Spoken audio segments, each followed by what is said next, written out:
রাখালগাছা জালসা, রাখালগাছা এতিমখানা এবং মাদ্রাসার উদ্যোগে অনুষ্ঠিত হচ্ছে রাখালগাছা সেই ঐতিহাসিক জালসা, যেখানে কোরআনের সুন্নাহর আলোকে বিশাল গুরুত্বপূর্ণ বিশাল বিশাল বয়ান হবে। অনেক বড় বড় ওলামা কেরামগণ এখানে উপস্থিত থাকবেন। যার হচ্ছে সুদূর প্রসারিত আমাদের ঈদগাহ মাঠে জালসার প্যান্ডেল করা হয়েছে।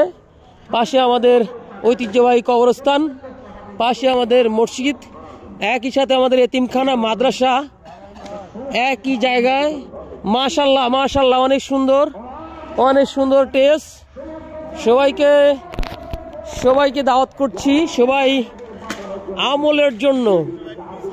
আমল করার জন্য আমাদের এই জালসায় শরীক হন সবাই। মাশাল্লাহ, খুবই সুন্দর টেস্ট। এখনো কিছুটা কাজ আনকমপ্লিট আছে।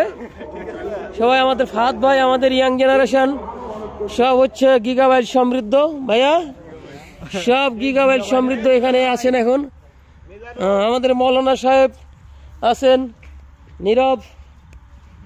এই মাদ্রাসার অত্রপান্ত্র আমি একটু ঘুরে দেখানোর চেষ্টা করছি আপনাদের।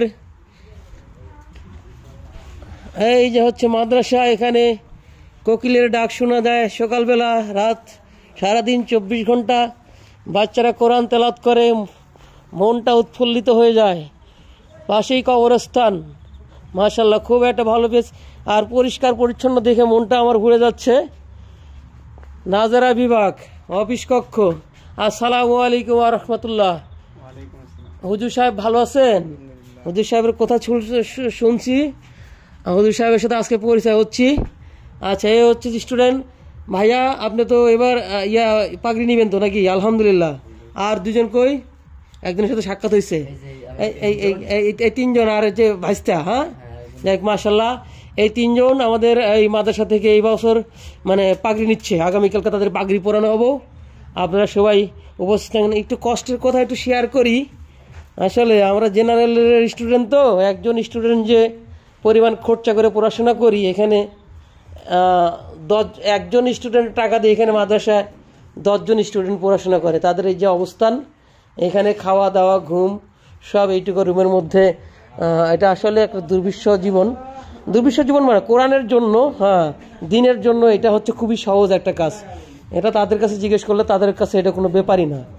তো দিনের জন্য এই কাজগুলো অনেক সহজ করে দেয় আল্লাহ তাআলা, যার জন্য হচ্ছে যে আমাদের সকলের আখিরাতের দুনিয়ার এগুলো মাদ্রাসা নিয়ে একটু চিন্তা ফিকির করা দরকার। খুবই কষ্ট লাগে মাদ্রাসা পরিবেশগুলো দেখলে। হ্যাঁ, সবারই তো কষ্ট লাগার কথা। কষ্ট লাগে? আমার তো মনে হয় কষ্ট লাগার কথা না দিনের জন্য, নাকি? আচ্ছা।